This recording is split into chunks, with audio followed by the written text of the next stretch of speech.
Hello everybody, today I just wanted to show you how defense is going to be changing in Vessel of Hatred. Just so you guys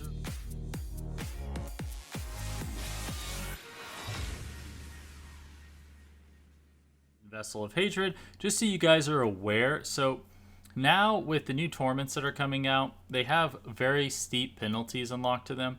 So you can see here, if I hover over my all resistances, I'm getting minus 100% from penalties, right, to my all resistance, meaning I need to have roughly 170% of each resistance in order to stay capped whenever I get into this. And that's a little bit challenging to do, actually. So you can see here, I want to show you guys these gems. So normally what you would do previously is you really would just get some, resistance from your Paragon, and then you would kind of fill out the rest of it with the 3 slots here. Well, the thing is that it's going to be a bit different now, because these gems right here that give you 60% cost 100,000, so it's a very steep cost. So I don't know how fast we're going to be able to farm these, because Infernal Hordes aren't out and we don't know with the other new game modes how many amethysts those are going to be.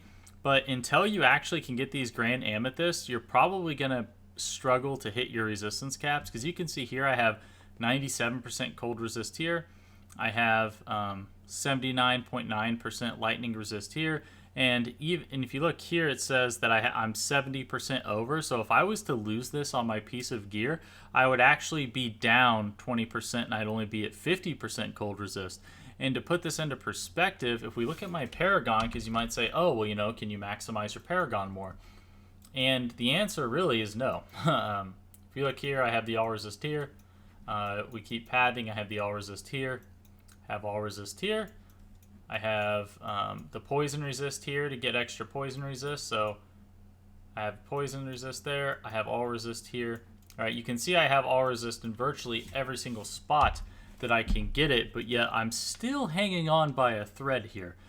Keep in mind, I am only level 220 out of 300, and one thing you will be able to do as you get your glyphs higher is there's these 2 glyphs right here, Eliminator and Headhunter. Now, these are really good glyphs, and I highly suggest them. They have some massive damage increases. I think both of these are going to be ran across a lot of different builds, because I think they just mathematically give you more damage than like almost any of the other glyphs you're going to have.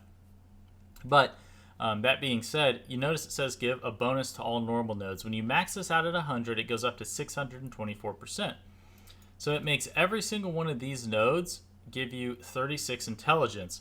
Now, normally picking up an intelligence node is kind of like whatever, But when you get 36 intelligence, it actually is equal to 1% all resist. So if I was to go and pick up all the normal intelligence nodes, I could get 1, 2, 3, 4, 5. It's like roughly like 5 or 6% all, 6% all resist, right? So that's actually pretty cool. Not only that, armor is going to be a similar way. I think I'd have to see exactly. I'm trying to remember how much exactly one armor node does, but if you pick up armor nodes here, right? So let's go ahead and just look. So 56, and it takes me up to 58. So that's 2. So that means that once you factor in the fact that's going to be multiplied by about 6 or 7, you're looking at like 12 or 14 armor per like strength node that you pick up. And I know that seems minor, but if you pick up, like 10 strength nodes, you actually just picked up 100 armor, and that's technically 10% of your armor cap. So I think, utilizing all of these extra points you're going to have, because you're going to get to a point where you have everything you want and you just have a bunch of extra points. That's the way the Paragon board is. Well, you can take them and just throw them into your Eliminator, and that's going to help shore up your defenses by like a lot. Because I know, like I was saying with Ancestral Guidance, I mean, this is a pretty high intelligence one. I think I could probably get like 8 to 10% all res just by picking up the intelligence nodes. And then if I was to pick up, like 5 or 6 strength nodes or something here, however many there are, then I'd be able to get like another 50 armor. So that's going to help out a lot. Now, obviously, it is still going to be similar to last season, where if you throw on Ethereal's Might, you're going to be maxed out, and then you can just throw the skull gems in here, and then boom. So Tyrael's Might is going to be like even more godly to an extent that is even more intense, right? But because of these changes, you also means you need to be careful about how many uniques you're wearing, because like if you look here, right, it's like I have Tyrael's Might on, I have Air of Perdition, but look at my armor value, right? It's at 0. Even if I was to go and put all these skull gems in, which we'll go ahead and put those back in, because I do not need. See, look, I'm still at 0, by the way, because I'm so negative still. Okay, 66. Oh yeah, so I was like negative 500, 306, right? It's not feasible. I literally don't have a way to get my armor values, even with like if I do this, right? If I wear this many uniques. Now, granted, obviously, I would be able to get like an extra 100 from the Paragon, yada yada yada. And I also, if I had a Tyrael's Might on, I could also take these off to try to pick up, you know, more of these armor nodes. But still, they're gonna have to do something about this. And keep in mind, this is the PTR, so they could. This is all up for change. So I'm hoping that they do make massive changes, and I'll let you know. You know, obviously, if they do, I'll make another video about defense changes. But this is kind of the state of where we're at. It's going to be very difficult to survive in World Tier 4, I think, for a lot of builds. And the more unique heavy that you are in the defensive area, like if you're trying to run like Tybalt's on top of like, if you try to run like Tybalt's on top of like Tyrael's and all these different things, and like you also have some boots on, like Flicker Step or something, you're going to find it pretty hard. Now, one thing I will say that you can do as well, that I should point out, that I noticed that I think a lot of people that maybe want to do unique heavy builds might do, is if you go to enchantment on your amulet, you'll notice that you actually can roll 94% increased armor now. So I actually think we might move into, like, if you don't have a unique amulet you use, we might move into this odd kind of meta where you just roll this armor value on your necklace in order to be able to get there. Because if I was to do that and give myself 94% increased armor, or increased total armor, so if I'm at like 306 right now, well, when it's actually going to come out to be more than that, because it's going to double the total value I'm getting.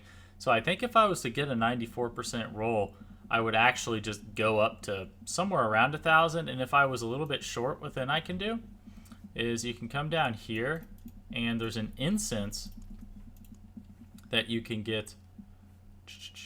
Incense. It's called Incense of the Song of the Mountain. Increases armor by 200 for all nearby players. So you can do this to also shore it up. So realistically, you really only need to get your armor to 800.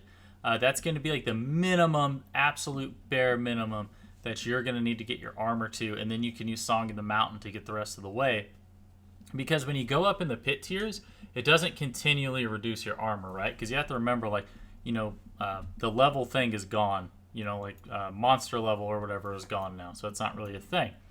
So yes, using like Elixir of Fortitude. The Iron Barb ones, if you're wondering about that, isn't really all that great. Let's see, Elixir of Iron Barbs 2. I mean, it only gives you 50 armor. Like, it's really not that great. They would actually, I think, be doing a pretty massive service to everybody if they buff this potion, because it was like 500 or something on the live server, and now it's only like 50. So it would be nice to see this buff to make it do like 100 or 150, because I mean, you know. Oh, and then another thing you can also do is if you're missing resistances, if you're missing resistances and you have armor, I think these potions are also going to be very good as well. So there are definitely ways to, you know, get around it, and I think I've shown you guys virtually like most ways. Now, obviously, this is going to be for, you know, the Druid is what I'm using as my example. So depending on your class, you know, like, obviously sorcerers might actually end up having it easier because they're going to be able to get so much intelligence anyway, since intelligence is their main stat, that they might not have as, you know, big of armor issues. But at the same time, you know, you never know. But anyways, guys, thanks for watching. Like, subscribe if you want to see more, and I'll see you next time. Thanks.